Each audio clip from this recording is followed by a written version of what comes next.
Nessa segunda aula nossa, eu vou falar sobre sistema de coordenadas, que aí inclui a poligonal, coordenada retangular, esférica e polar, sistemas de coordenadas e as coordenadas geográficas e UTM. Então, isso é importante a gente entender na topografia, principalmente para os levantamentos topográficos, né? Por que a gente utiliza esse sistema?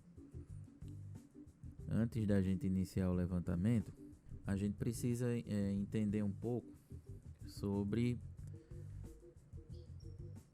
poligonal. O que é poligonal e esse sistema de coordenada incluso no levantamento.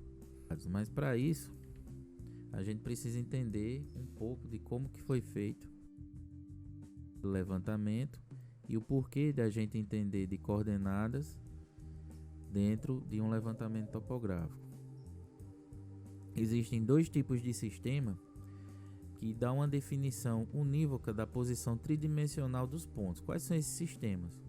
É o sistema de coordenada cartesianas e o sistema de coordenada esférica, o cartesianas e o esféricas. E quando se trata de um ponto no plano, onde eu tenho a distância e o ângulo em relação a um ponto fixo, temos o sistema de coordenadas polares. Então lá no vídeo, na videoaula sobre a montagem da nossa caderneta de campo e o processamento dos pontos para que a gente possa calcular a poligonal de uma área, a gente trabalha com as coordenadas cartesianas e polares. Então, por que entender isso aqui? Fica mais fácil você entendendo esses sistemas, fica mais fácil de você entender o que você está fazendo no campo e até de solucionar alguns problemas que existem lá durante o levantamento, que você pode corrigir através desse sistema. Então, no posicionamento de um ponto, o posicionamento nada mais é do que a gente atribuir uma coordenada ao ponto. Essa coordenada, por sua vez, ela deve estar referenciada a um sistema de coordenadas, que a gente vai ver esse sistema.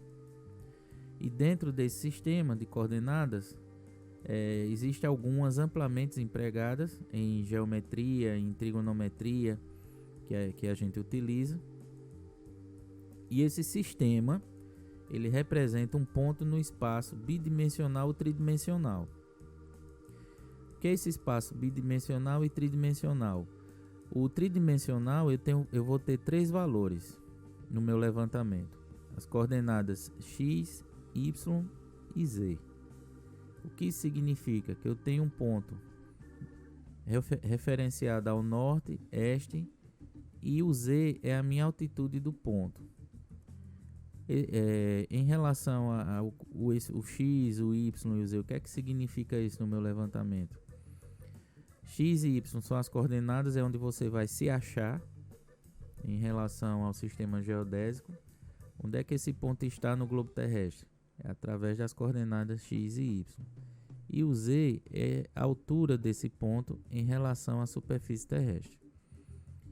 Quando a gente fala tridimensional, eu preciso de três pontos, x, y e z, para ter essa visão tridimensional, certo? Então, antes da gente falar de cada sistema de coordenada, nós vamos entender primeiramente o que é uma poligonal topográfica.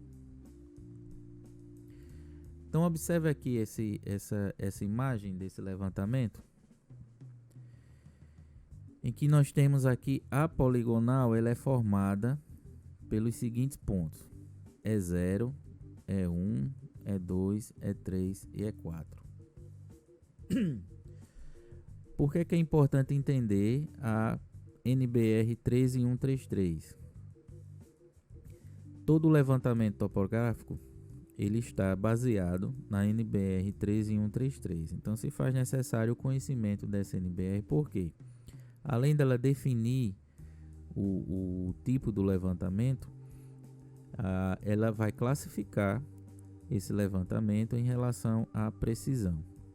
Dentro do programa do GeoOffice, quando nós trabalhamos na correção da poligonal, no cálculo da poligonal, um dos questionamentos que ele faz é se você vai corrigir pela NBR ou você vai corrigir só pelas projeções das distâncias. Quando se está fazendo um levantamento, a primeira coisa que a gente faz é o planejamento desse levantamento. Para que é esse levantamento? Geralmente o levantamento de uma propriedade rural, a gente não vai enquadrar o ajuste da poligonal dentro da NBR em algum tipo da poligonal. Então nós vamos entender aqui essa poligonal para vocês verem o que é que diz a NBR.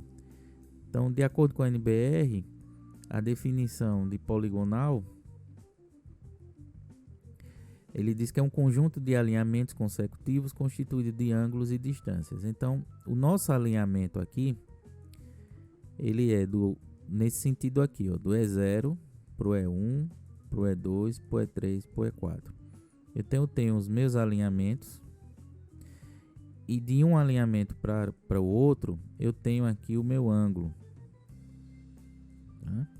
Então, eu tenho um ângulo nos alinhamentos e eu tenho a distância desse alinhamento. Observe que dentro da normativa, ele classifica a poligonal em 3 tipos de poligonal. Então, eu tenho a poligonal tipo 1, que é uma poligonal apoiada e fechada numa só direção e num só ponto. Esse tipo de poligonal aqui, eu tenho um ponto. Quando ele diz que é apoiada, significa dizer que eu tenho que ter um ponto nessa poligonal que seja georreferenciado. Esse georreferenciamento eu tenho que fazer com o GPS geodésico. Não é esse GPS de mão que a gente utiliza para navegação, não é o GPS do celular que a gente utiliza, vai lá e ele mostra as coordenadas. Esse tipo de GPS, ele apresenta um erro. O GPS do celular ele pode ter um erro aí de 10 a 20 metros. No GPS de navegação, esse erro pode cair aí para 5, 6 metros. No GPS geodésico, esse erro cai para 1 centímetro. Então, o GPS geodésico ele tem uma precisão quase que absoluta. E o que é que acontece? Existe outra regra para o levantamento de propriedades rurais. Existe outra regra que deve ser seguida, que é a regra imposta pelo INCRA, em que em um levantamento georreferenciado, eu tenho essa propriedade aqui, e aqui do lado dessa propriedade existem outras propriedades rurais, e essas propriedades vizinhas, elas são chamadas de confrontantes. Então eu tenho uma propriedade aqui e tenho a minha. No meu georreferenciamento, pode ser que a minha propriedade se sobreponha na propriedade vizinha. Isso é o chamado de sobreposição. A regra diz que, no INCRA, essa sobreposição não pode ser superior a 50 centímetros. Então, eu só vou conseguir essa precisão aqui com um GPS geodésico.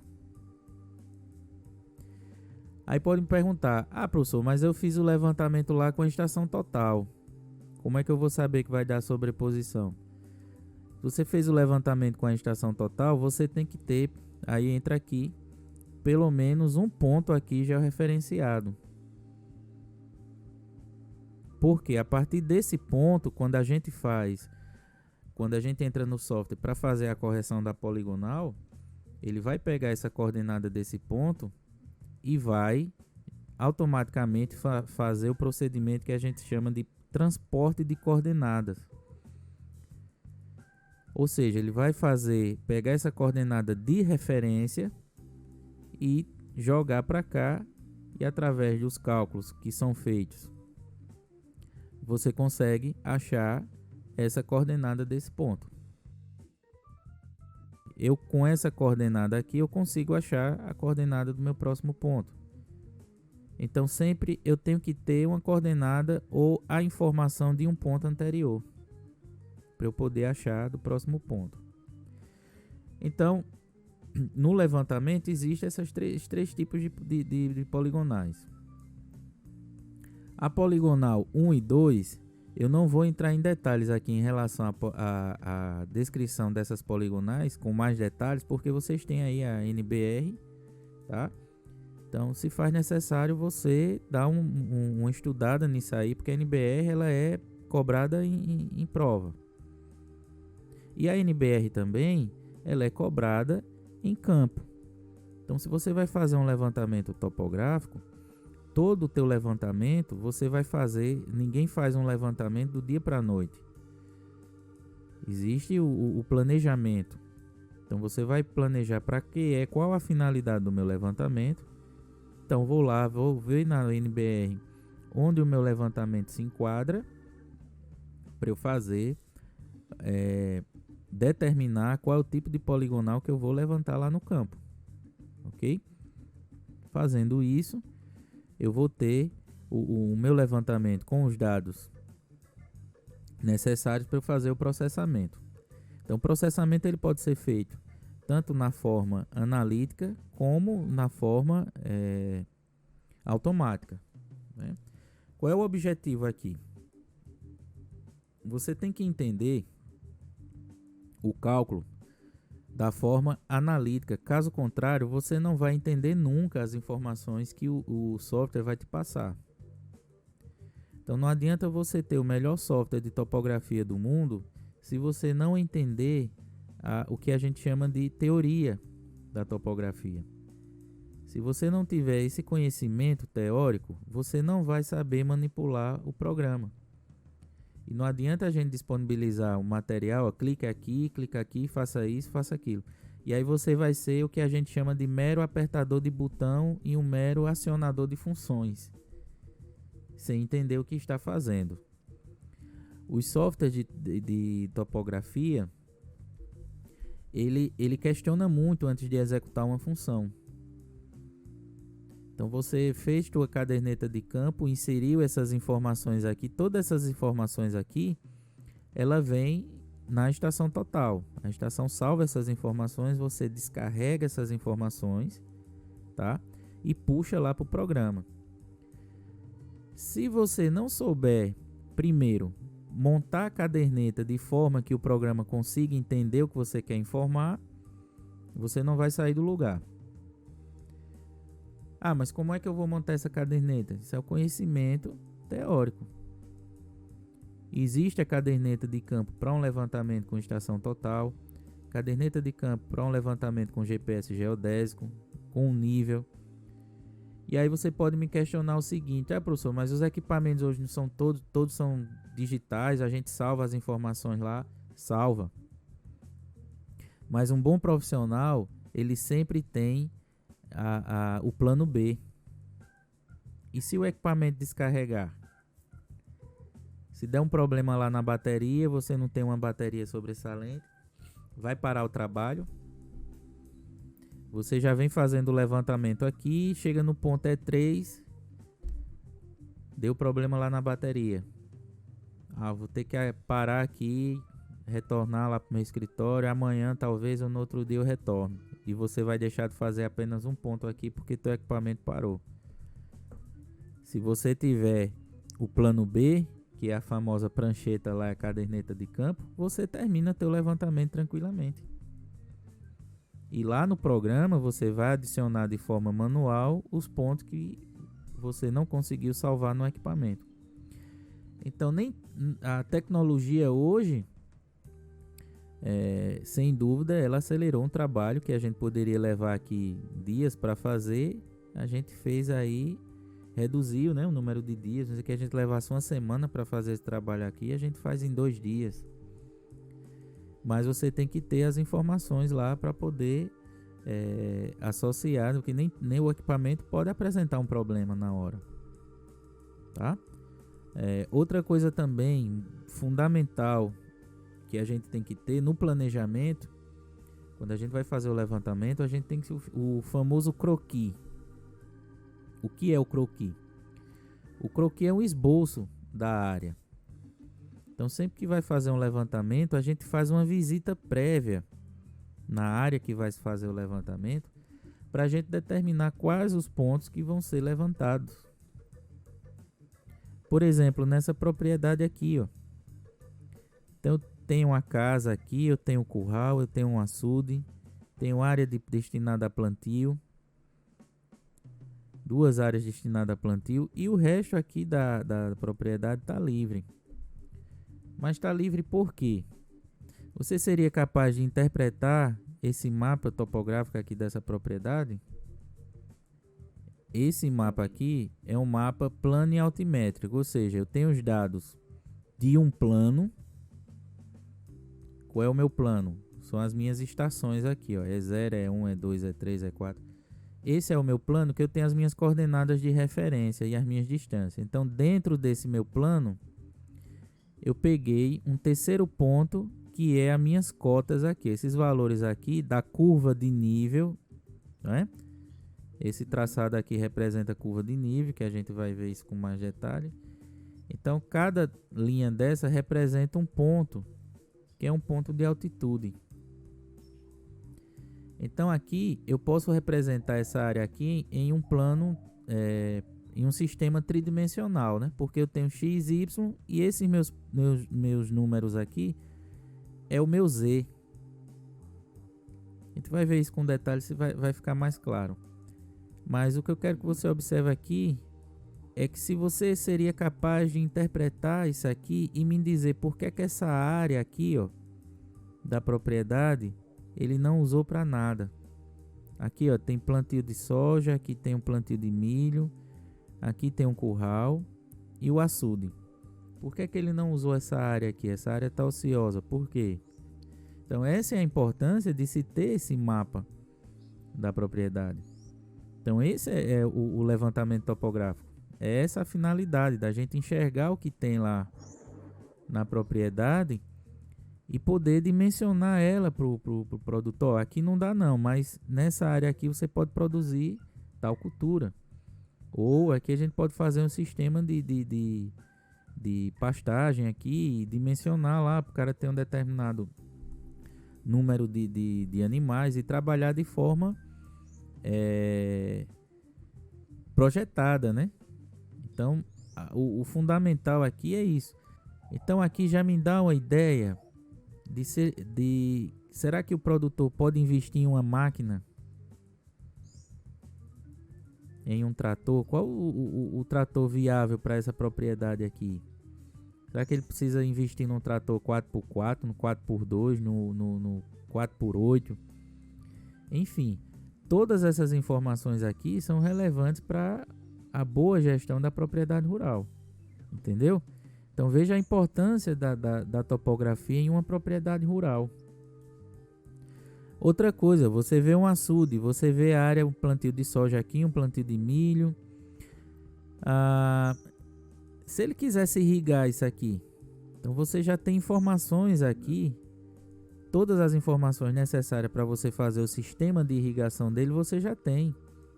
Porque você sabe a distância do açude para a área, você tem as curvas de nível aqui indicando qual é a altura, a diferença de nível de onde você quer retirar a água, que é do açude, e levá-la para cá, tá? Então você vai dimensionar aqui e vai mostrar se é viável ou não. Então tudo é a partir da planta topográfica. E como foi que eu cheguei a essa planta topográfica? Então eu vou mostrar como foi feito esse levantamento para que você possa entender como foi que chegou aquele produto final. Dentro lá do desenho, você viu que nós temos os ângulos, né? Entre uma estação e outra, nós temos os ângulos. Esses ângulos, eles podem ser ângulos externos ou internos na poligonal. Dentro da poligonal também, a gente pode realizar os ângulos, a medidas de ângulos de deflexão. O que é isso? Lembra que eu falei anteriormente lá em confrontantes? Para que a gente possa determinar o alinhamento de uma área, de uma propriedade que tem confrontante com outro, a gente pode fazer a deflexão de algum ângulo. Eu vou mostrar aqui graficamente que fica mais fácil de entender.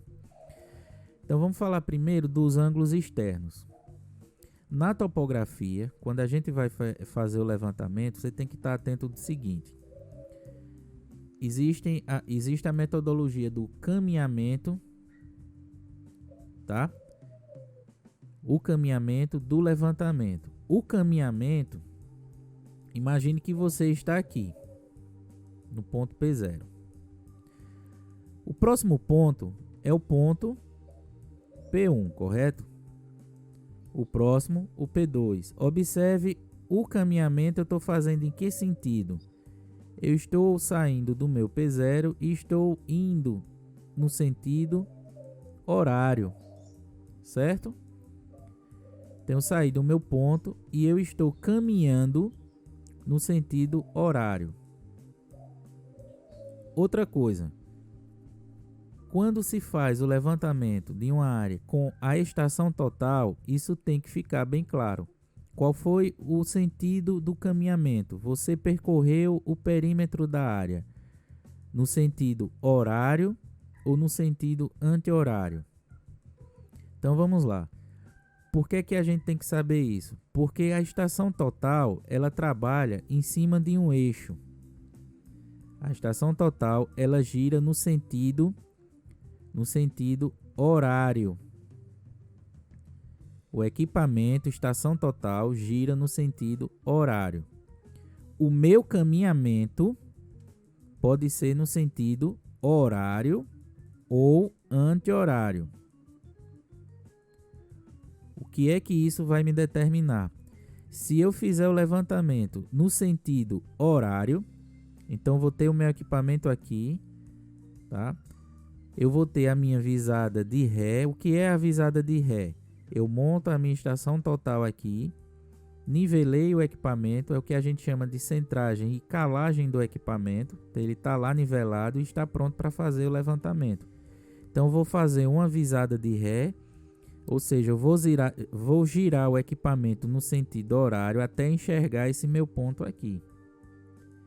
Enxerguei minha ré, eu zero o equipamento. Então lembre, o equipamento gira no sentido horário, não é isso? Zerei o meu equipamento olhando para cá e agora eu tenho que fazer a minha visada de vante. Então o meu equipamento zerado, ele vai girar aqui e quando eu parar que enxergo isso aqui, eu vou ter o valor deste ângulo. Observe que esse ângulo está fora da poligonal, então é um ângulo externo. Como foi que eu obtive o ângulo externo? Através do meu caminhamento no sentido horário. Se eu caminhar no sentido horário, o meu equipamento vai me dar ângulo externo. O ângulo interno, eu tenho que caminhar no sentido anti-horário. Então veja, estaciono o meu equipamento aqui. O meu equipamento ele gira no sentido horário, não é isso? Então se eu vou caminhar no sentido anti-horário, eu vou sair do P0, vou para o P1, ó, eu estou caminhando agora na forma anti-horária. Então vou saindo aqui no sentido anti-horário. Montei o meu equipamento aqui, eu vou ter a minha visada de ré e a minha visada de vante. Quando eu zero o equipamento aqui e dou o giro no equipamento no sentido horário, eu vou ter esse ângulo aqui. Certo? Então é o meu ângulo interno. O ângulo de deflexão. Quando é que eu vou fazer esse ângulo de deflexão? Eu posso fazer esse ângulo de deflexão quando eu tenho um prolongamento do meu alinhamento. Então posso fazer um prolongamento aqui e obter esse ângulo de deflexão. Então venho aqui no P1, paro no P2, puxo para o P3, mas opa, ó, tem um alinhamento aqui que segue. Então eu posso fazer esse ângulo de deflexão aqui e fazer a projeção desse alinhamento. Esse ângulo de deflexão, ele pode ser à direita. Se eu saio de um ponto no sentido à esquerda, eu tenho um ângulo de deflexão à esquerda. Então aqui não tem muita complicação de se obter esses ângulos de deflexão, ok? Então, no levantamento, quando a gente fala do levantamento topográfico, a gente tem que ter em mente esse planejamento, para que a gente possa fazer, determinar qual tipo de ângulo que foi obtido e fazer os cálculos. Nós sempre preferimos trabalhar com ângulos internos. Então a maioria dos trabalhos que você vai ver aí de topografia se pega o ângulo interno. Por quê? A metodologia de cálculo do ângulo interno é bem mais simples do que os cálculos dos ângulos externos. Então a gente prefere em campo coletar ângulo interno, porque a gente vai fazer o cálculo analítico. Quando a gente fala cálculo analítico, você pode fazer o cálculo analítico no Excel, você pode fazer à mão, né? O ideal é que a gente faça à mão e vocês vão aprender a fazer isso, porque vocês têm que comparar esses dados do cálculo com os dados que o programa vai te fornecer. Então, por que é que se faz necessário a gente saber elaborar esses cálculos? Porque o programa, tudo automatizado, ele também apresenta erros, sabe por quê? Porque ele vai calcular o programa, ele não é mágico. Diz, joga lá no software, ele vai te calcular, já vai te dar a área, beleza. Mas ele não é mágico, porque ele vai dar a área dos pontos que você informou que forma aquela área. Então é importantíssimo você ter o croquis da área. Se você passar essas informações para outra pessoa fazer o desenho topográfico para você, ele não vai saber. Se você não passar o croquis para ele e informar, a poligonal ela é formada por esse ponto. E foi no sentido anti-horário. Aí sim ele vai saber fazer a poligonal. Essas informações você também tem que passar para o programa. Indicar, ele vai jogar os pontos lá na tela. E agora, quem é minha poligonal? Você tem que ir lá desenhar. Mas existe um recurso que ele faz o desenho automático.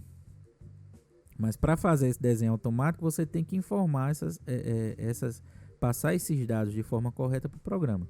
Então, se não tiver esse conhecimento, o software ele não é mágico, tá? AutoCAD não é mágico. AutoCAD civil não é mágico. Você tem que saber trabalhar as informações para ele poder gerar aquele produto que você quer. Então, você tem que ter um conhecimento teórico daquilo que você está fazendo para poder fazer a aplicação. Dando continuidade aqui com relação a poligonal levantadas em campo, nós temos o caminhamento que eu falei, né, que pode ser no sentido horário e anti-horário. E nós temos também a natureza dessa poligonal. A poligonal, ela pode ser aberta ou fechada. O que significa isso? O próprio nome já diz, né? Poligonal aberta. Você vai ter só um caminhamento em um determinado sentido. Na poligonal aberta, nós iniciamos o que a gente chama de ponto fixo. Esse ponto fixo aqui, ele é um ponto com coordenadas conhecidas. Então tem esse ponto aqui com coordenada conhecida.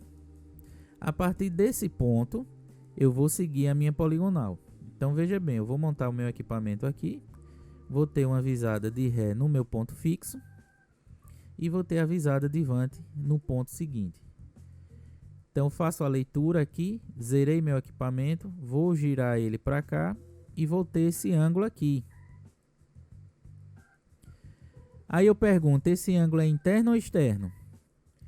Em uma poligonal aberta, o ponto de partida, que foi meu ponto fixo aqui, ele não vai coincidir com o meu ponto de chegada. É diferente. Então, para mim, não importa se aqui é ângulo interno ou ângulo externo, porque, veja bem, em uma poligonal aberta, não é possível determinar erros de fechamento angular. Por quê? Está aberto. Eu saio de um ponto com coordenada conhecida e vou para outro ponto onde eu vou determinar a minha coordenada. Como é que eu vou descobrir essa coordenada do meu ponto 4? É o que a gente chama de transporte de coordenadas. Então saio com essa coordenada aqui e vou fazendo o transporte de coordenada. Sempre vou ter minha ré e minha vante no ponto, e aí eu chego no meu ponto, fazendo os cálculos lá de coordenada relativa, eu vou chegar a essa coordenada aqui. Tá? No software, se eu tiver esse ponto fixo, que é o material que vocês têm lá para fazer o trabalho, vocês têm 2 pontos fixos.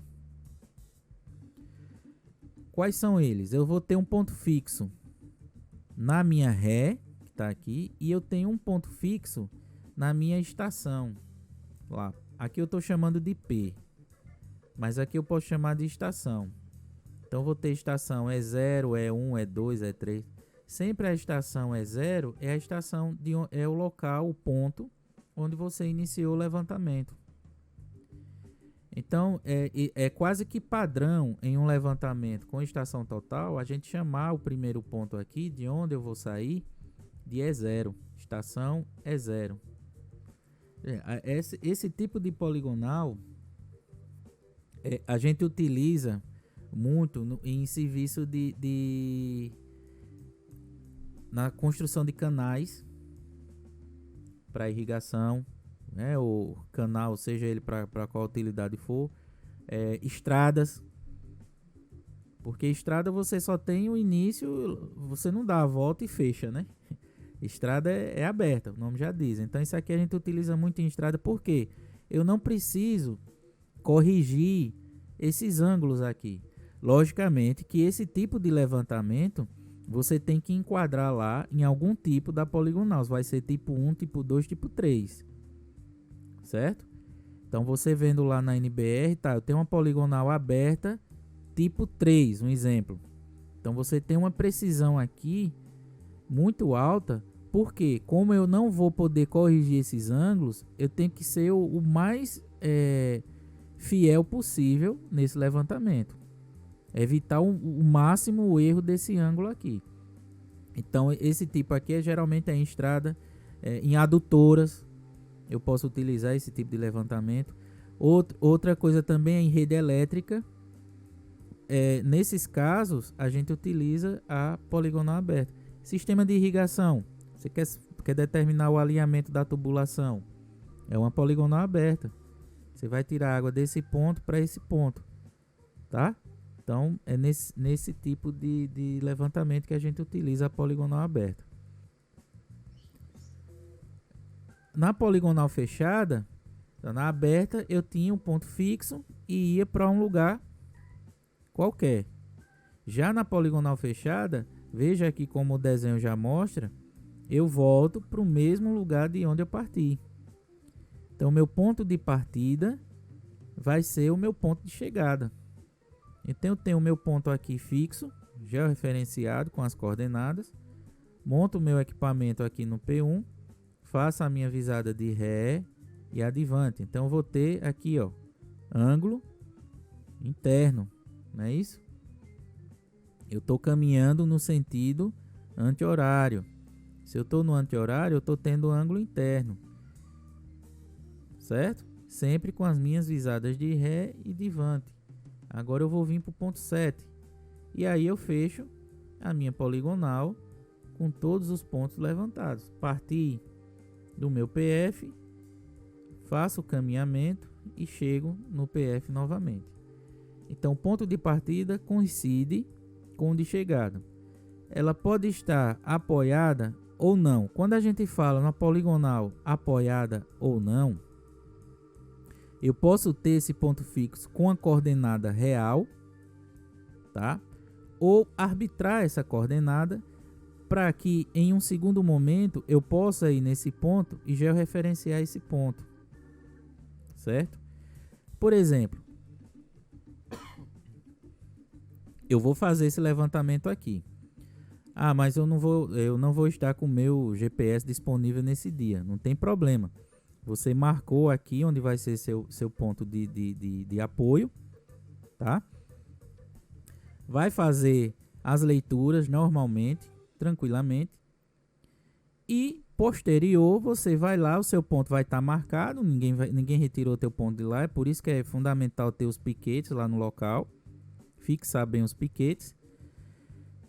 E eu volto lá no local e faço o meu rastreio, ou seja, eu vou deixar o meu equipamento lá rastreando esse ponto para eu obter essas coordenadas, certo? Outra coisa que pode acontecer, que é o caso do exemplo que a gente está utilizando na universidade, é que na universidade já existe um marco. O que é o marco? O marco é uma base de concreto que já tem esse ponto georreferenciado. Então eu vou lá nessa base de concreto, vai ter uma placa, uma chapa de aço lá em cima, com as informações daquele ponto. Eu pego aquelas informações, vou lá no site do IBGE e pego os valores das coordenadas. E vou pegar os valores do meu norte e do meu oeste, ou seja, do meu x e do meu y. Eu preciso sempre ter essas coordenadas, eu preciso sempre ter esse ponto georreferenciado? Não. A resposta é não, porque você só precisa ter esse ponto georreferenciado se você for pegar essa sua poligonal e necessitar dela georreferenciada para fazer o cadastro dela no INCRA. Aí você tem que ter ela georreferenciada. Então se faz necessário. Se você for para fim de projeto, eu não preciso georreferenciar todos os pontos. Entendeu? Então eu quero fazer um projeto aqui. Não precisa eu ir lá com o GPS geodésico, pegar um ponto. Não. Basta eu ter o meu ponto aqui como um ponto de apoio, saber onde foi cada ponto, então a importância de colocar os piquetes para fazer esse levantamento. Observe que, como eu vou ter ângulo interno, eu vou ter como corrigir esse é a minha poligonal. Eu vou ter como calcular e fazer essas correções. Essa correção, o que é essa correção? Essa correção está no ângulo. O meu equipamento ele apresenta o que a gente chama de tolerância angular. O equipamento que nós trabalhamos, ele tem uma tolerância angular de 5 segundos. Então, se eu errar em um ponto, se eu errar essa leitura de ângulo aqui, se eu obter um erro aqui, e se eu não corrigir esse erro ele é cumulativo. Ou seja, eu vou trazer ele para o meu próximo ponto. Então eu já venho com um erro daqui. E erro aqui de novo. Então eu já tenho 2 erros aqui que eu vou trazer para cá. Entendeu? Então ele vai acumulando. Então vai chegar no final aqui. Como eu já venho acumulando esses erros, eu vou chegar no final, na hora que eu vou fazer o desenho lá da minha poligonal, eu não vou conseguir fechar. Ele vai dar uma diferença aqui, ele não vai conseguir fechar aqui nesse ponto. Por quê? Está tendo diferença angular. Então o que é que eu faço? O que é que se faz? Pela NBR, existe a tolerância do levantamento. Essa tolerância ela é dada pelo número de vértices que eu tenho aqui e pelo equipamento que eu estou utilizando. Então vamos lá. Quantas vértices eu tenho nesse levantamento? Tenho 7 aqui, 8 vértices. Não é isso? O meu equipamento ele tem uma tolerância angular de 5 segundos. a regra para eu saber quanto eu posso ter de erro aqui é simples. Eu vou pegar 5 segundos, que é do meu equipamento, tá? Existem equipamentos com tolerância de 1 segundo, ou seja, ele é mais preciso, certo? Então o nosso lá é de 5 segundos. Então eu vou ter 5 segundos raiz de N. Quem é meu N? N é o meu número de vértices. Então eu vou ter aqui, ó, 0 graus, 0 minutos, 5 segundos. Não é isso? Raiz de quem? Raiz do meu N, que é meu número de vértices. Quantas vértices eu tenho aqui? Eu já sei aqui que é 7, então essa aqui é a oitava. Ok? Então vou botar 8. Então, nesse levantamento aqui, eu só posso errar 14,14 segundos. Então, essa é a minha tolerância no meu erro. Tá? Então, esse é o que a gente chama de erro admissível. Então, lá no software, ele vai te dar o erro admissível com base no equipamento que você está trabalhando. Então, ele vai fazer esse cálculo lá e vai guardar esse cálculo. Na hora que você pedir para ele calcular a poligonal, ele vai buscar essa informação e vai fazer o comparativo. Ó, tá dentro da tolerância. Quando o erro está dentro da tolerância, eu faço o que a gente chama de divisão desse erro. Eu posso dividir esse erro pelo número de vértices que eu tenho, tá? Então vamos dizer que eu errei 10 segundos. Eu podia errar 14, errei 10. Então, beleza, eu posso fazer a correção, certo? E isso é norma, tá lá na NBR. Agora, eu podia errar até 14 segundos. Errei 15. Não pode fazer a correção. Ah, mas professor, mas só foi 1 segundo a mais. Isso mesmo. 1 segundo a mais aqui faz toda a diferença. Porque essa angulação aqui de abertura de uma vértice para outra vai determinar a área. Então, ele vai determinar a área. Se ele vai me determinar a área, se eu fizer a consideração de 1 segundo a mais, você vai estar aumentando a área do cara. Então é aí onde acontecem os erros e é importantíssimo a gente saber fazer essas observações. E quando é que eu uso esse tipo de poligonal? Esse tipo de poligonal é usado em construções de conjuntos habitacionais. São grandes poligonais subdivididas em poligonais pequenos, é o que a gente chama do loteamento. Levantamento de área rural, uso capião, determinação de perímetro para determinar área irrigada. Então, determinação de área para formação de piquetes de pastagem. Tudo isso são poligonais fechados. Tá? Então tem que ter essa observação. Eu falei aqui de tolerância, de erro admissível. Isso a gente vai ver com detalhe, o passo a passo no cálculo da poligonal. Aqui eu faço essas observações para vocês entenderem as nomenclaturas que a gente vai utilizar mais adiante. A gente vai começar agora a ter uma linguagem mais técnica. Tá? Então sempre que eu falar ré e vante, você já tem que estar ciente do que é uma ré e do que é uma vante. Tá? Quando eu falo ré, não significa dizer que esse ponto... Geralmente a gente atribui a ré à marcha do veículo, né? Eu vou dar marcha ré, então vou estar andando para trás, tá? E não é, tá? Na topografia não é isso não. A minha ré pode estar a minha frente aqui, tá? Pode estar à minha esquerda, pode estar à minha direita. Então tem que ficar atento a isso aí. Ré e vante. Ré sempre vai ser o meu ponto, vai ser minha visada de partida para a leitura angular de vante. Tá? Então vocês têm que ficar atento a isso. Existe também a outra poligonal que é chamada poligonal enquadrada, também chamada de secundária ou amarrada. Que é isso? Eu tenho um ponto fixo aqui, ó, a minha poligonal é essa aqui, ó. Mas dentro da minha poligonal eu preciso fazer uma poligonal secundária. E lá no final eu tenho mais 2 pontos fixos. Poderia ter só um ponto fixo aqui também. Então parto de uma poligonal principal aqui, dela eu puxo essa minha poligonal secundária. Então observe que eu tenho aqui ponto fixo, eu tenho que ter um ponto fixo para sair dela, que é para eu poder ter a orientação dessa minha poligonal secundária. Quando é que eu vou utilizar essa poligonal secundária? Observe aqui, imagine você se aqui fosse uma linha principal de irrigação.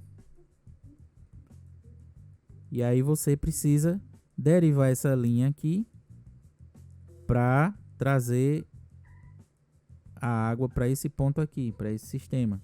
Existe uma área aqui que você tem que trazer a água desse canal para cá. Então seria um ponto secundário, uma poligonal secundária, certo? Mas ela estaria amarrada ou enquadrada porque você tem um ponto fixo aqui com coordenada conhecida. Então você puxa essa poligonal, certo? E aí você chega ao ponto que você quer determinar. Nesse tipo de poligonal é interessante como é que a gente pode verificar a precisão ou o rigor de que foi feito esse levantamento. Nesse caso aqui a gente trabalha com as orientações. Essas orientações na topografia a gente chama de rumo e azimuth.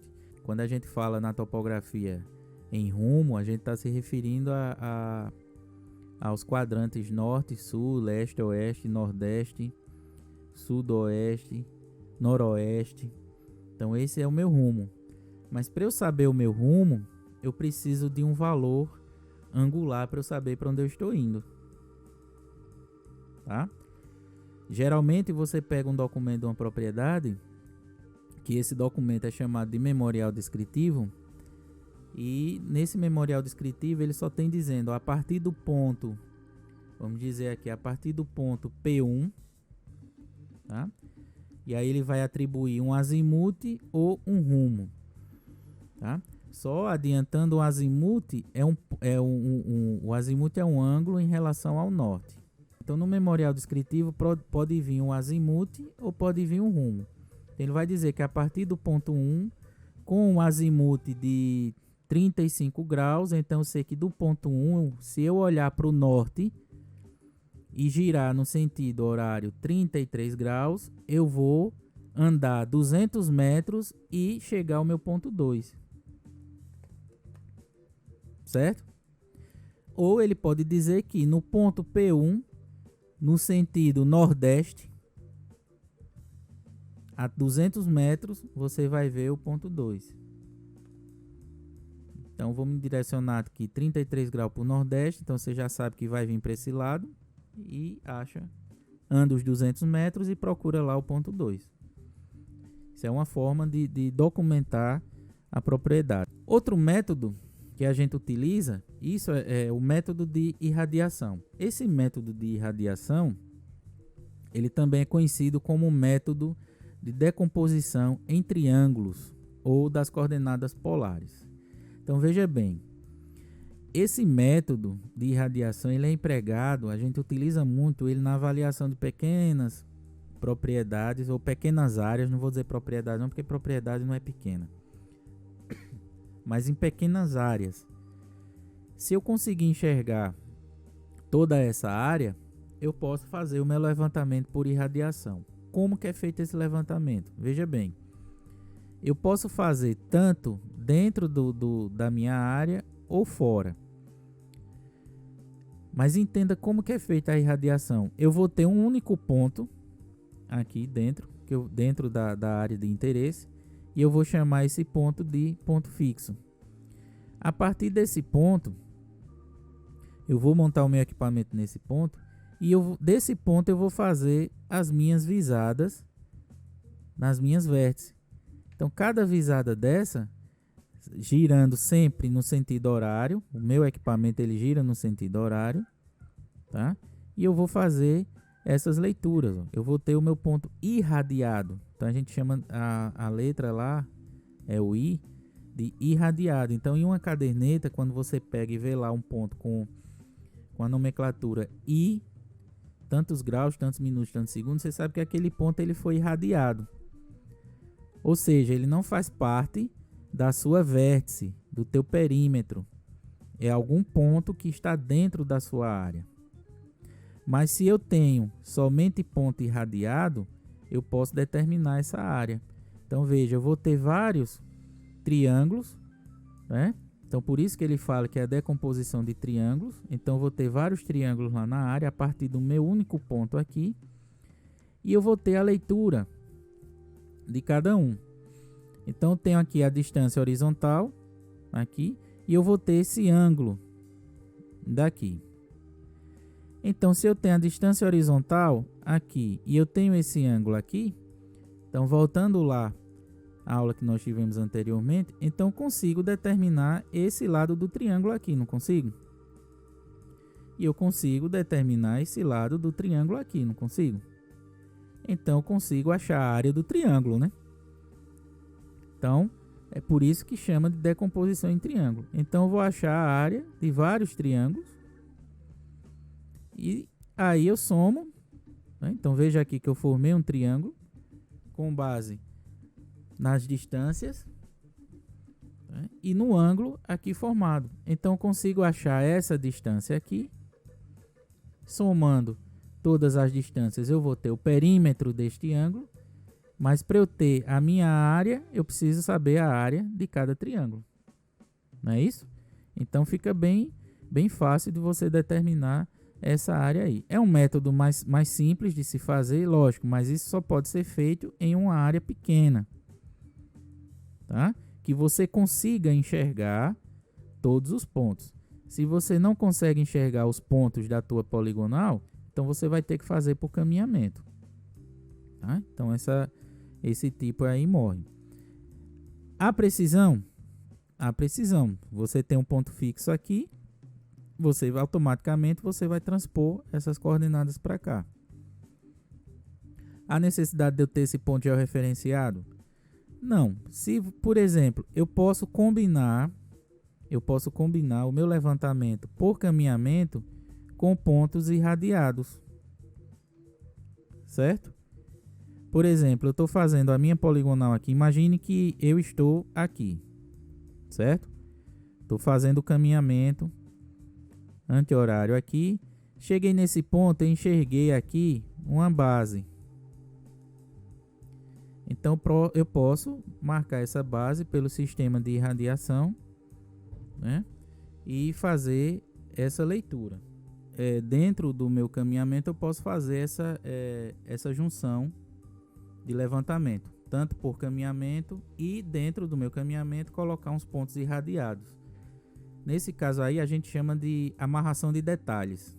Então quando a gente trata de ângulo de uma poligonal, primeiro a gente tem que saber qual foi o tipo de caminhamento utilizado para a obtenção dos ângulos, certo?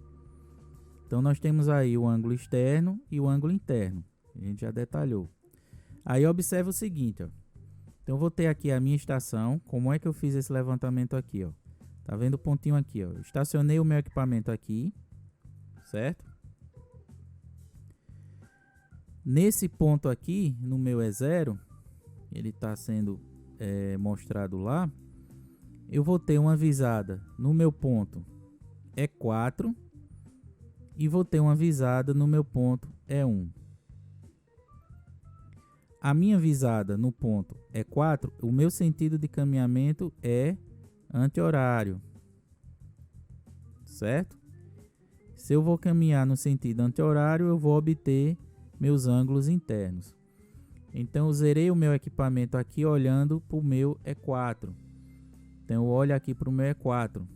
Isso aqui é o prisma, que é o equipamento auxiliar que a gente trabalha com a estação. Então eu aponto para ele, calibro o meu equipamento e zero o meu equipamento aqui na ré. O meu equipamento ele é zerado aqui. Uma vez que ele é zerado, se eu girar o meu equipamento no sentido horário, ele vai me dar esse ângulo aqui.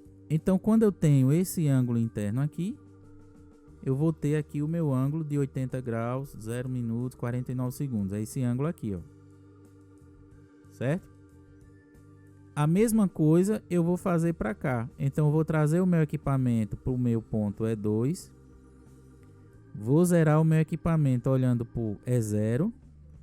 E vou fazer a visada para o E2. Eu vou ter o ângulo interno aqui do E1 para o E2. Vou para o meu ponto E2, faço o mesmo procedimento. Vou zerar onde? Zero no meu E1 e vou dar a leitura no E3. Vou formar esse ângulo aqui, ó. 111, 4 minutos 48 segundos. E faço isso até chegar no E4, porque eu já enxergo o meu E0. Então, como é que fica a minha tabela lá de levantamento? Eu vou ter o que a gente chama de estação ocupada, é onde eu vou andar com o meu equipamento. Então, eu vou ter aqui na minha estação E1, eu vou ter a ré na E0, avante na E2 e vou fazendo esse caminhamento aqui, ó. Aqui é um modelo que seria minha caderneta. Então, aqui eu anotaria o meu ângulo interno e a minha distância, que é o que eu preciso. Então, fiz aqui o meu caminhamento. Aí, voltando lá na irradiação. Se daqui desse ponto eu conseguisse enxergar as vértices da casa, eu poderia desse ponto irradiar esse e esse. Concorda comigo? Então teria um caminhamento com mais alguns pontos irradiados. Daqui eu consegui enxergar esse e aí eu tinha a minha casa aqui de forma irradiada. Ou seja, desse ponto aqui eu consegui pegar esse e desse ponto eu peguei esse e esse. Então eu consigo fazer isso. Agora, já os pontos internos, que são os pontos da curva de nível e esses pontos aqui que delimitam as outras áreas, aí eu tenho que vir com o equipamento para cá e fazer essas leituras. Eu posso pegar esses pontos de curva de nível desse ponto aqui? Posso.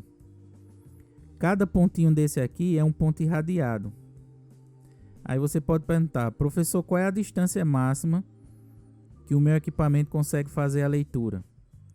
Esses equipamentos ele vem com as leituras máximas de até 5 km.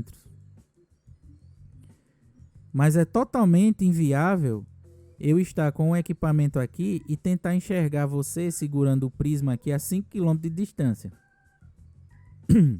Primeiro que isso aí vai influenciar num erro absurdo. Tá? Um erro que, primeiro, pela distância que você tá, vai ter uma influência de curvatura.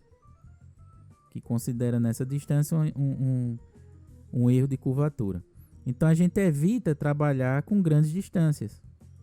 Por isso que a gente muda o equipamento de lugar. Então esses pontos aqui, eles foram coletados de vários locais. Então eu posso ter coletado uma boa quantidade desse ponto, desse aqui e outros pontos internos também. Eu posso pegar a minha estação, posso trazer para cá e fazer a leitura de vários pontos. Depois eu mudo e faço a leitura de outros vários pontos, entendeu? Então não é de apenas um ponto, são vários pontos. E aí eu vou ter todo esse detalhe da propriedade. Então, um levantamento topográfico plano e altimétrico, ele requer tempo para você fazer isso, certo? Ok? Então, dentro do sistema de coordenadas, agora que você já sabe o esquema de um levantamento da poligonal e a presença desses ângulos na poligonal, a gente vai ver como que ele é feito dentro do sistema de coordenada cartesiana. Então, observe que eu tenho um espaço bidimensional, onde eu tenho um ponto de origem. Então eu tenho as minhas coordenadas aqui, o meu eixo X e o meu eixo Y, tá? Em um sistema de eixos que a gente chama ortogonais, tá? Então um ponto ele é definido nesse sistema através de coordenadas. Essas coordenadas elas são chamadas eu tendo um ponto na origem, né? Eu tenho um ponto aqui na origem, vou chamar esse ponto de P, então eu tenho uma coordenada X e Y. Essa coordenada X e Y, elas são as coordenadas abscisas, que está na coordenada abscissa, que é a coordenada de X, que também é chamada de coordenada leste ou de coordenada este, tá? Você vê no desenho que eu mostrei anteriormente, em cada ponto tinha lá N e E. Então o N é o norte, é o eixo Y daquele ponto, e o E é o leste, oeste, que é o X daquele ponto, certo? Então se eu colocar aqui um valor dessa coordenada, eu vou conseguir projetar a minha poligonal aqui nessa área.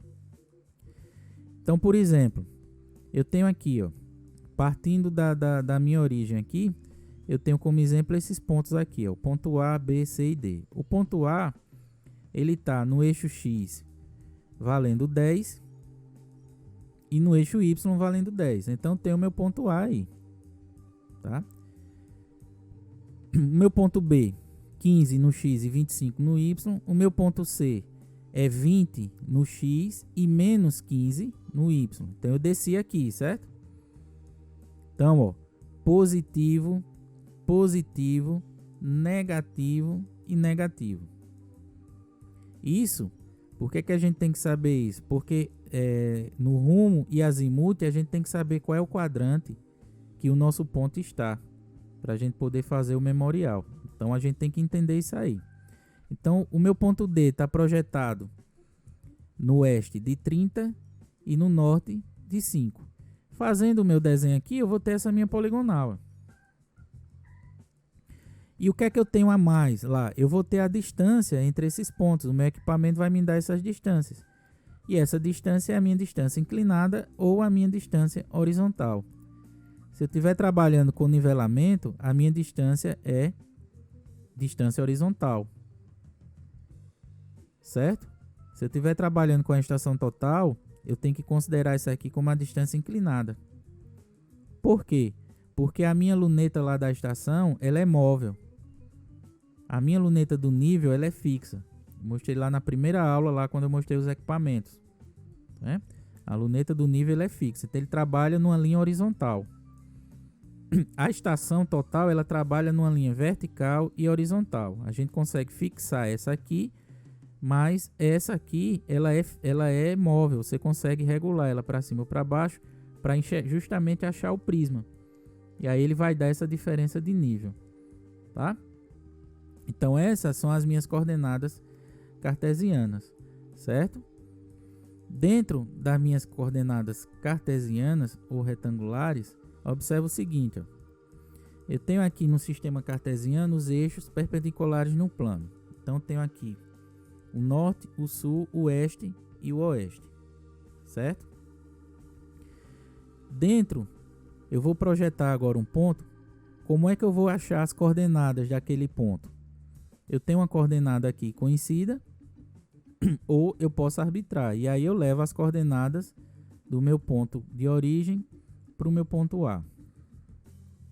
Observe que o ponto de origem ele divide aqui o meu sistema em quadrantes, certo? Eu tenho aqui o meu ponto A com o meu X em A e o meu X em Y. Então, se eu puxar aqui essa projeção, eu vou ter um valor de X. E se eu puxar para cá, eu vou ter um valor de Y. Então, eu consigo achar esse ponto dentro do meu quadrante. Agora, observa o seguinte. Do triângulo lá, desse meu alinhamento, OA, que é o O de origem, para o meu ponto A, eu vou ter o meu ângulo. Lembre lá que no levantamento eu peguei um ângulo. Lembre lá que no levantamento também eu tenho uma distância. Não é isso? Então, se eu tenho um ângulo, eu tenho uma distância, eu consigo achar a minha coordenada cartesiana ou retangular desse ponto aqui. Como? Do triângulo, a gente deduz, ó, eu formei... Do triângulo não, perdão. Do alinhamento, eu formei um triângulo aqui e formei um triângulo aqui. Desse triângulo, eu tenho essa distância aqui, que é a minha projeção em Y. E eu tenho essa distância aqui, que é a minha projeção em X. Então, eu vou ter um ΔY e um ΔX para esse triângulo aqui e vou ter um ΔY e um ΔX para esse triângulo aqui. Como que eu vou fazer essas determinações? O valor do ΔX e do ΔY, que a gente vai calcular lá na poligonal, no cálculo da poligonal, eu faço o meu ajustamento da projeção. Então, por isso que eu tenho que ter a minha projeção inicial, o meu ponto inicial lá, que eu chamo de ponto fixo. Se eu não tenho esse ponto fixo, eu vou trabalhar com coordenadas arbitrárias, concorda? Se eu tiver essa coordenada de origem aqui, o meu ponto de origem, eu consigo fazer o que a gente chama de transporte de coordenadas. Nesse transporte de coordenadas, eu vou ter o valor do ΔX e o valor do ΔY. Esse valor do ΔX e ΔY, ele pode ser positivo ou negativo. Então, a comparação desses valores com os seus respectivos sinais vai me dar o quadrante. Na topografia, o primeiro quadrante aqui é o Nordeste, NE. Então, ele vai estar nesse primeiro quadrante se o ΔX for positivo e se o ΔY for positivo. Certo? Então, eu tenho o ΔX, que ele vai me dar um valor positivo, e o ΔY vai ser positivo. Então, se for positivo X e se for positivo Y, eu vou estar no primeiro quadrante, Nordeste. Se for positivo o meu X, eu vou estar aqui se for positivo, certo? Se o meu Y for negativo, eu já vou estar aqui embaixo. Então, vou estar aqui no meu segundo quadrante, que vai ser o meu sudoeste. Calculei. Meu ΔX deu negativo, então meu X está aqui, negativo, e o Y deu negativo. Então, estou no sudeste. Perdão, sudoeste. Sudeste aqui, sudoeste. Calculei e eu vou ter aqui o meu ΔX negativo, então o X está aqui, mas o Y positivo. Então eu vou estar aqui nesse quadrante. Então eu estou no noroeste. Tá? E como que eu vou achar esses valores de ΔX e ΔY? Ora, se eu tenho um ângulo aqui e se eu tenho a distância, aí o meu delta em x vai ser a distância vezes o seno desse ângulo. E o meu ΔY vai ser a distância vezes o cosseno do ângulo. Então, ele vai me dar, esse valor aqui vai me dar um valor ou positivo ou negativo. Ok? Entendido? Então, se eu tenho um ângulo e distância, eu consigo achar o meu quadrante, eu consigo achar a minha coordenada retangular ou cartesiana. Certo? Em um plano tridimensional, eu teria um ponto a mais, que era o meu Z. Então, observe, eu tenho aqui X e Y, tá? Mas eu tenho mais um ponto aqui que é o P. Então, observe que eu tenho, observe que eu tenho uma inclinação. Mas essa inclinação aqui na topografia, ela me dá a altitude. E essa altitude, ela está dentro de um sistema de referência geográfica. A gente vai ver mais na frente, certo? Então, esse é um plano tridimensional, dentro das coordenadas cartesianas. As relativas, então, eu preciso, na relativa, achar esse ponto C, a partir do meu ponto B. Então, o que é que eu vou fazer aqui? Primeira coisa que eu vou fazer é aplicar o eixo aqui no ponto B para eu poder fazer aquelas projeções que eu fiz nos eixos. Tá? Isso é só para você entender como que eu vou, o que é que eu preciso para achar essa coordenada. Certo? No anterior eu precisava de quê? No meu ângulo e da minha distância. Nesse aqui, para eu achar a coordenada relativa absoluta, eu preciso do meu azimuth. E o que é o meu azimuth? O meu azimuth é um ângulo formado a partir do norte para o meu alinhamento. Então, meu norte está zerado e eu tenho esse alinhamento aqui. Então, sempre para eu achar as coordenadas relativas e absolutas de um ponto, eu preciso do azimuth do ponto anterior, tá? Então eu vou fazer esse cálculo a partir dessas projeções. Eu tenho a projeção aqui em B, que é o x de B, e eu vou ter aqui, como a gente viu anteriormente, o ΔX. Eu formei esse triângulozinho aqui, então tenho o ΔX de AB, certo? Faça essa projeção aqui, eu tenho o YB. Então aqui também eu vou ter o ΔY do YB. E agora? Agora eu preciso ter o meu azimuth BC. Meu azimuth BC, por isso que eu fiz essa projeção aqui, ó. Então, meu azimuth BC aqui vai ser esse ângulo formado a partir desse norte para cá.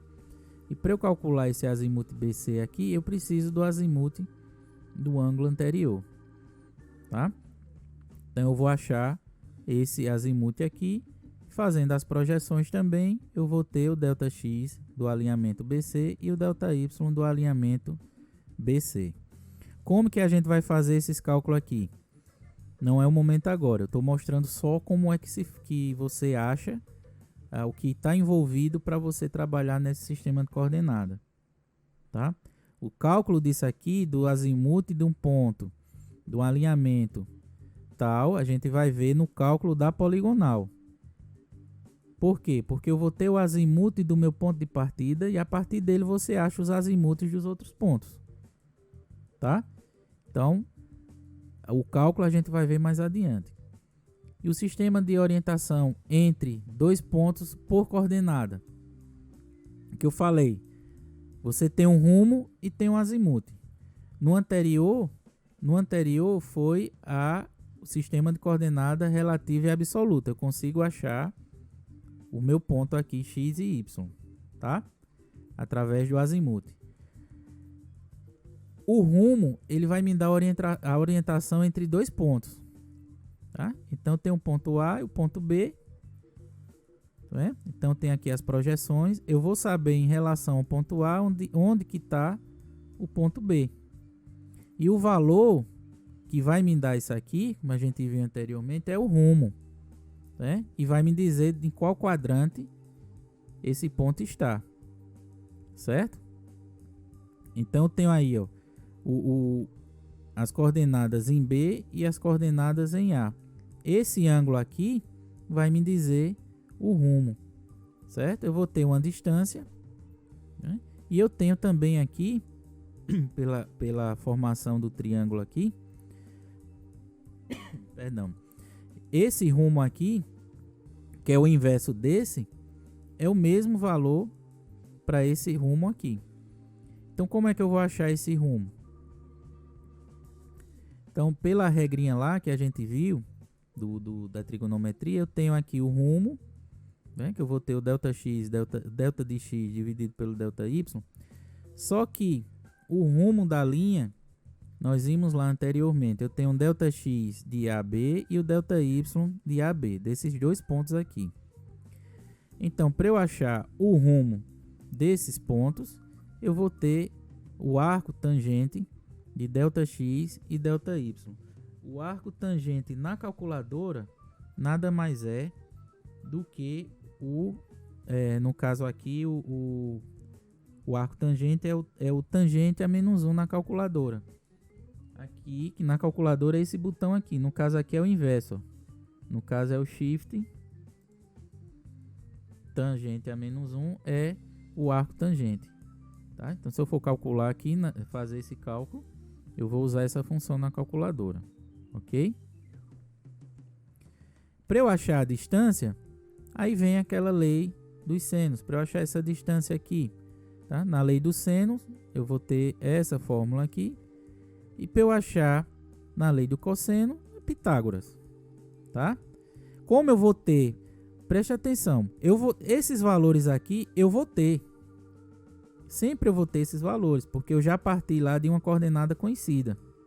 Então eu vou ter esses valores aqui, eu só vou fazer a aplicação dessas fórmulas. É a aplicação direta, porque eu vou ter esse valor aqui, automaticamente eu consigo achar esse valor. Então já tenho os deltas lá na minha poligonal, eu já vou vir com esses valores para cá. Então, eu já consigo achar diretamente esses valores, certo? Nós vamos ficar aqui em sistema de coordenadas polares. É o sistema mais simples. Nós temos aí um ponto fixo. A coordenada polar, ela descreve só uma posição em relação à distância desse ponto fixo em relação ao eixo polar. Então a gente precisa só descrever esse ponto. Então, como é que eu vou fazer essa descrição? Eu tenho um eixo, a partir desse eixo eu tenho um ângulo e eu tenho um ponto B aqui.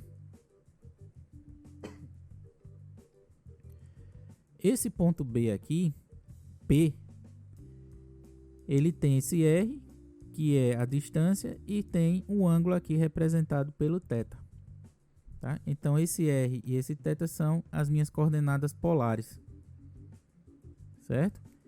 Então, esse sistema aqui, como a gente viu anteriormente, ele é aplicado no levantamento por irradiação. Porque eu só tenho um ponto fixo, ó. Então eu tenho observe que eu tenho o sistema de coordenadas, os raios aqui esféricas, que vai me dar justamente a distância do meu ponto fixo para o ponto de interesse, e aí eu tenho a minha coordenada. Eu vou projetar aqui o meu claro isso aí. Então a coordenada polar, o sistema lá na irradiação, ele é bem direto. Eu vou ter um ponto R aqui, em que eu vou ter uma distância. Mas eu tenho esse ângulo de inclinação e eu tenho um ângulo da minha projeção. Então, o meu ponto, ele está em um espaço tridimensional, tá? E ele pode ser determinado pelo afastamento aqui, que é o R, entre a origem, que está aqui no sistema, e o ponto R. Pelo ângulo, então eu tenho um ângulo beta aqui formado. Esse ângulo aqui é formado entre o alinhamento OR, que é a minha inclinação, que é a projeção ortogonal. Então tem essa projeção aqui dessa minha inclinação. E eu tenho um ângulo alfa aqui, que é a projeção do segmento sobre o plano aqui x e y. Então as coordenadas esféricas de um ponto R, ela é dada pelo meu R aqui, que vai ser o valor do meu afastamento, o meu ângulo na projeção e o meu ângulo de inclinação. Então, nesse sistema também é possível a gente sobrepor as coordenadas cartesianas no sistema de coordenadas esféricas. Para isso, o ponto determinado dentro do termo cartesiano seria x, y e z. Então, o x, y e z no sistema esférico, ele passa a ser o r, o alfa e o beta. Então, nós temos a relação nesse vetor posicional.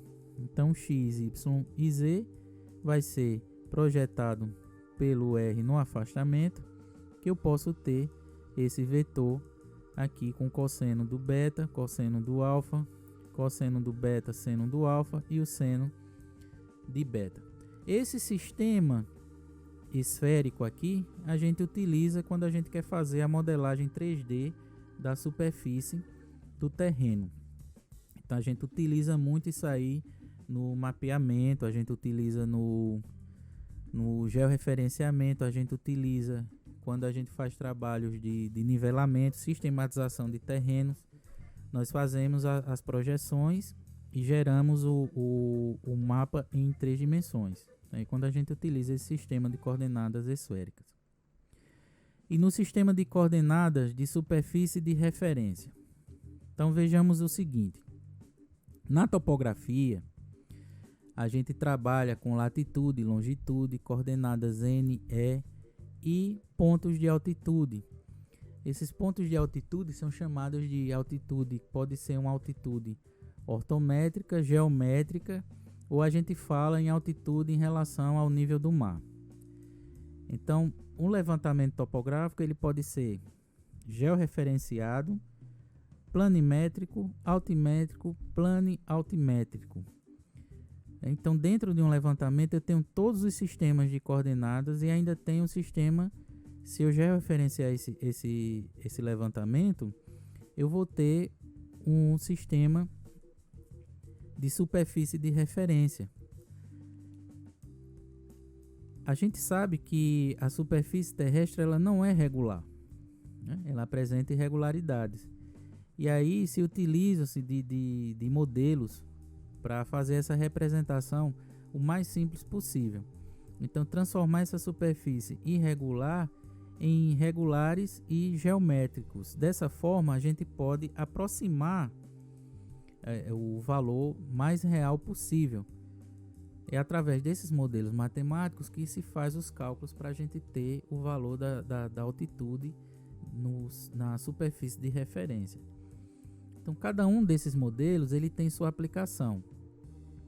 Quanto mais complexa a figura que a gente utilizar, ou seja, o sistema de superfície, a gente não vai estar trabalhando com cálculo de superfície terrestre, não. A gente já tem esses valores, os equipamentos já vêm preparados para fazer esses cálculos, mas a gente tem que saber como utilizar esses cálculos. Então, diversas aplicações aí a gente pode considerar que o sistema é esférico. Então, um ponto ele pode ser localizado sobre esta esfera, considerando que o sistema terrestre é esférico. Então, a gente consegue determinar esse ponto através da latitude e longitude.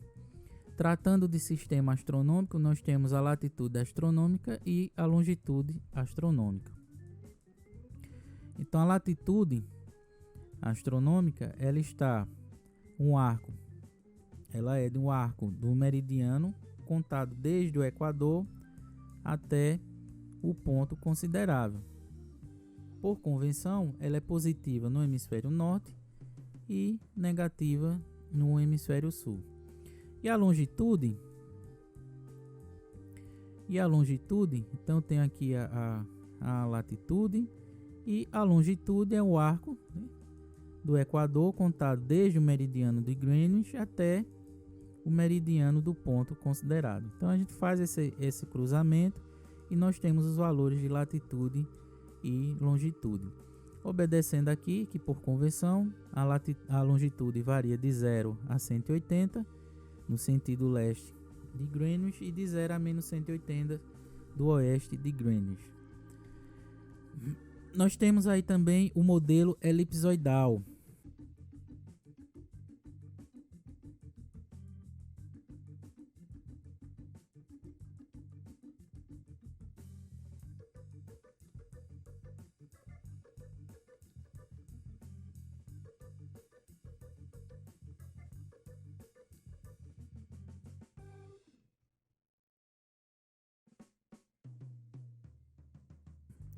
Se vocês observarem alguns documentos de trabalhos topográficos georreferenciados, se fala em altitude ortométrica, altitude elipsoidal. Então a gente tem que ter atenção nisso. Por que eu vou usar altitude ortométrica ou altitude elipsoidal? A geodésia ela adota como modelo o elipsoide. Então, no modelo elipsoidal, a Terra é representada por um elipsoide e a figura geométrica gerada pela rotação, nesse caso aí para o modelo elipsoidal, é em torno de um eixo. Então, tratando-se de geodésia, falando de geodésia, diferente da astronômica, nós temos a latitude e longitude geodésica. Então, a latitude e a longitude geodésica, que é o ângulo que a normal forma com sua projeção no plano do Equador, sentido positivo para o norte, negativo para o sul, e a longitude, o ângulo diedro,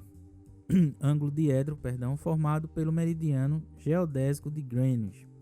Então tem uma origem de um ponto, sendo positiva para o leste e negativa para o oeste.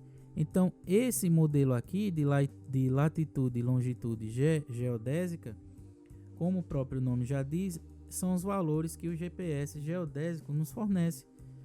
Então o próprio nome já diz, GPS geodésico. Por quê? Porque ele está trabalhando com latitude e longitude geodésica, que é o mais próximo da superfície de referência. Então, dentro desse sistema, existe o Sistema Geodésico Brasileiro, que é o que a gente chama de DATUM, que é o SIRGAS 2000. Mas no Brasil, o atual sistema, que é o SIRGAS 2000, ele adota o elipsoide de revolução, que é o chamado GR80. Então, se fizeram vários trabalhos, várias correções, até o desenvolvimento do projeto, que é o projeto SIRGAS, que compreende o que é esse projeto? Ele compreende as atividades de adoção de um sistema de referência de precisão. Esse sistema ele tem que ser compatível com todas as técnicas que nós utilizamos de posicionamento. Então, o que é que fizeram?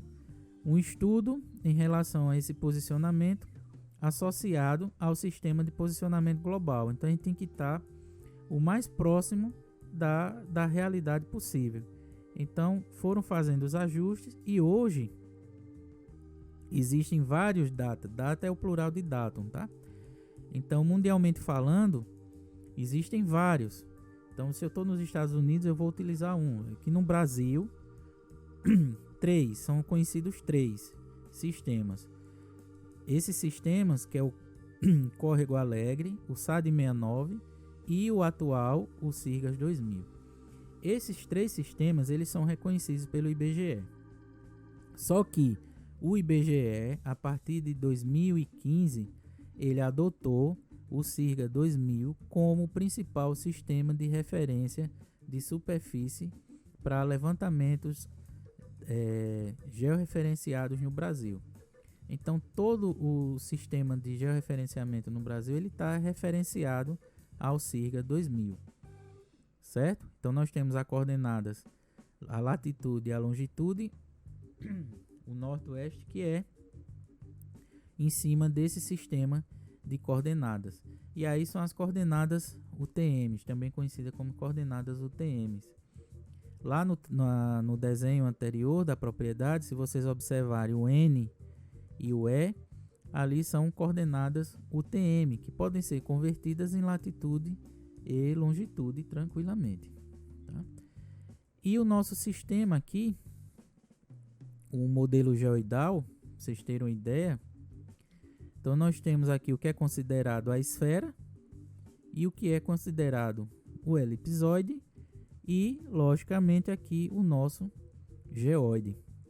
Tá? Então, para que vocês possam entender como que é feito esse modelo matemático para a gente chegar a ter uma altitude mais representativa e fiel da superfície terrestre. Então, no levantamento, então estou aqui no levantamento, eu estou usando aqui o sistema geodésico, então vocês observem aqui que eu vou ter aqui o elipsoide e vou ter aqui o geoide. Então, o equipamento chamado RTK geodésico, ele consegue processar tanto a altura elipsoidal como a altura ortométrica. A altura elipsoidal, ela vai, como mostrado aqui, ó, ela vai da linha do elipsoide até a superfície que você se encontra. O modelo ortométrico, ele pega a linha geoidal e traça a altura que você se encontra. Nos trabalhos, nos trabalhos altimétricos, nos sistemas, nos projetos de terraplanagem, projetos de sistematização de terrenos, na obtenção de cotas para curvas de nível, em que a gente utiliza o GPS geodésico, nós trabalhamos com a altitude ortométrica.